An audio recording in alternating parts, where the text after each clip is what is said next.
नमस्कार दोस्तों, एक बार फिर मैं आप सभी का स्वागत करता हूं अपने चैनल पर। दोस्तों, आज का जो टॉपिक है बहुत ही खास है और यह है विपरीत राजयोग। इसको समझने के लिए थोड़ा सा हमें इसके नियम, इसकी कंडीशंस को पहले समझना होगा।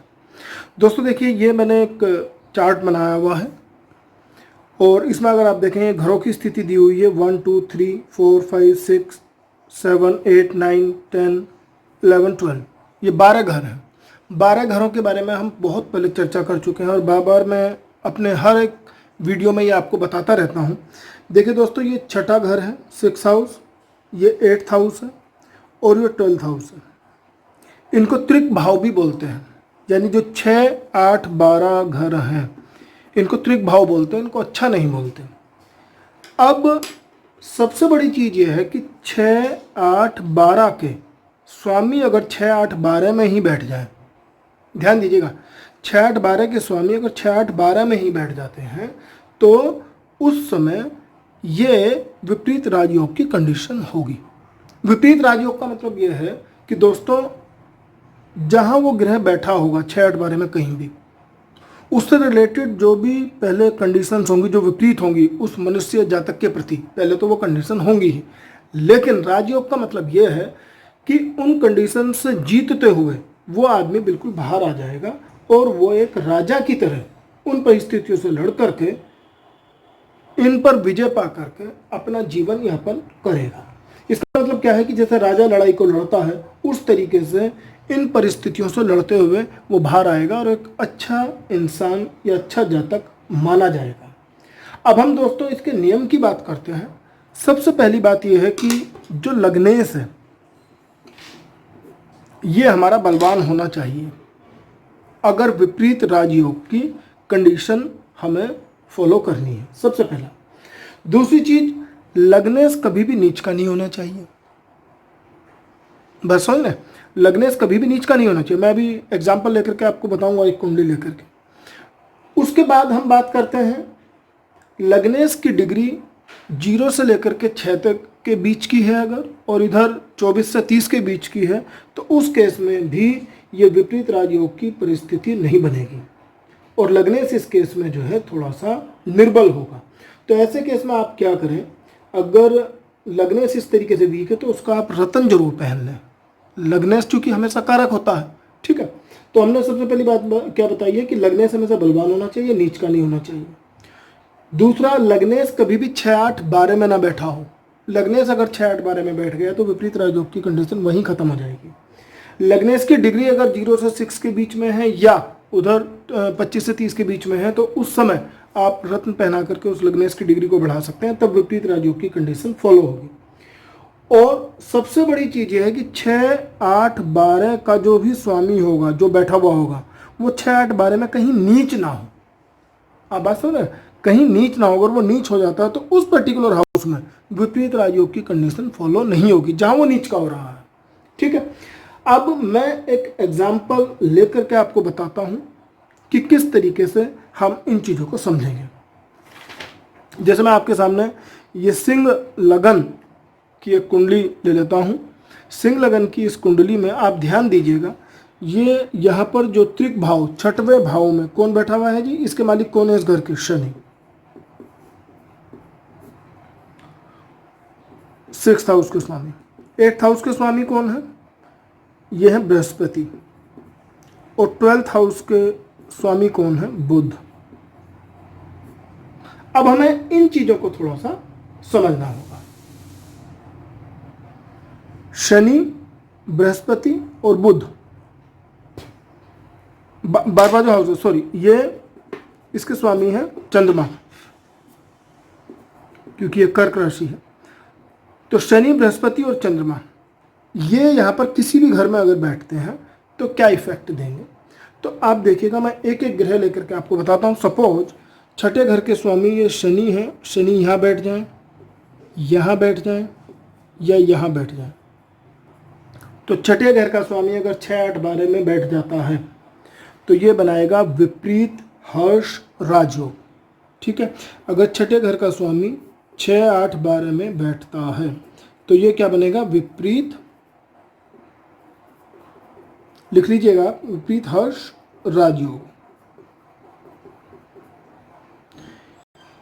यानी अगर शनिदेव यहाँ बैठ जाएं, यहाँ बैठ जाएं या यहाँ बैठ जाएं, कहीं भी बैठ जाएं, तो इस कंडीशन में क्या होगा, विपरीत हर्ष राजयोग जब बनेगा तो ऐसे जातक शत्रुओं पर बड़े आराम से विजय पाएगा, अच्छे मित्र होंगे, परिवार अच्छा होगा, बच्चे और जो वाइफ हैं वो बहुत अच्छी होगी, और विलासिता की सभी चीज़ें इनके पास होगी, वे धनवान होगा, सौभाग्यशाली होगा।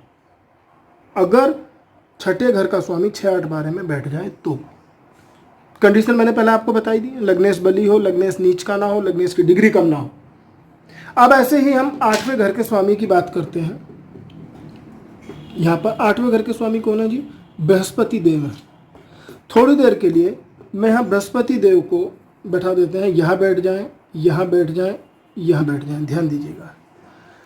अब यहाँ एक चीज आप देख रहे हैं कि 8वें घर के स्वामी 6 में बैठ जाएं, 8 में बैठ जाएं, 12 में बैठ जाएं, लेकिन यहाँ 6th हाउस में देखते हैं जो 10th राशि है ये नीच के हो गए बृहस्पति।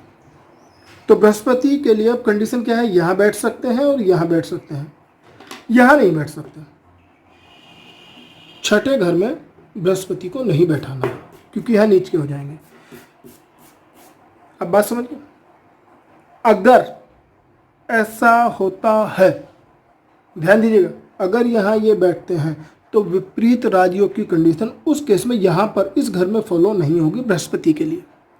अदरवाइज तो 12 और 4 यहाँ बैठते हैं अगर ये 8वें और 12वें घर में तो विपरीत राजयोग बनेगा 100%।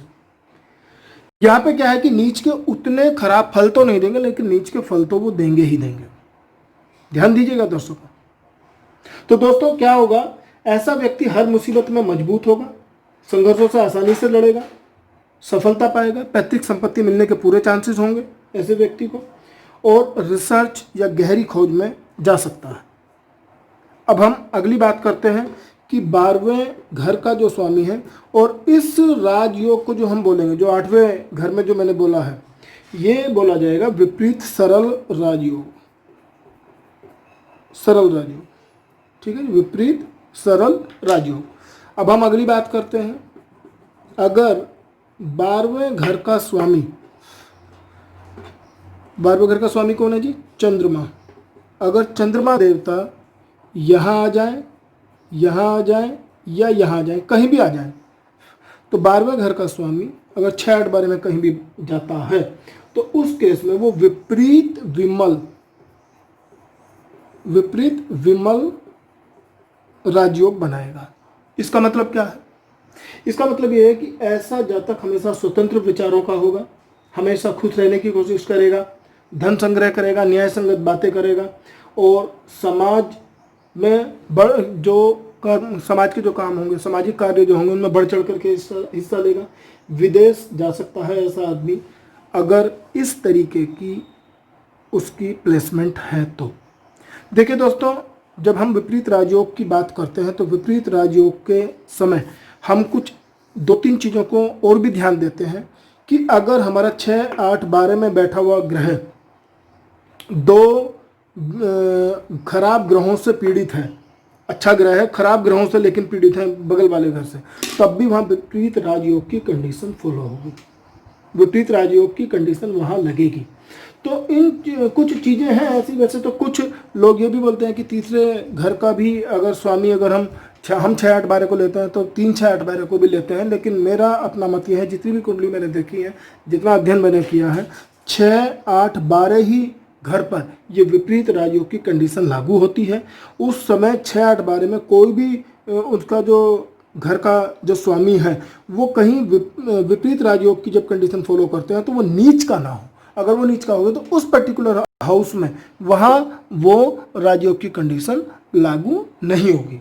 तो दोस्तों आज केवल इतना ही रखते हैं। अगर कोई भी चीज़ आपको समझ में ना आई तो प्लीज़ कमेंट बॉक्स में आप कमेंट करके मुझे भेज सकते हैं।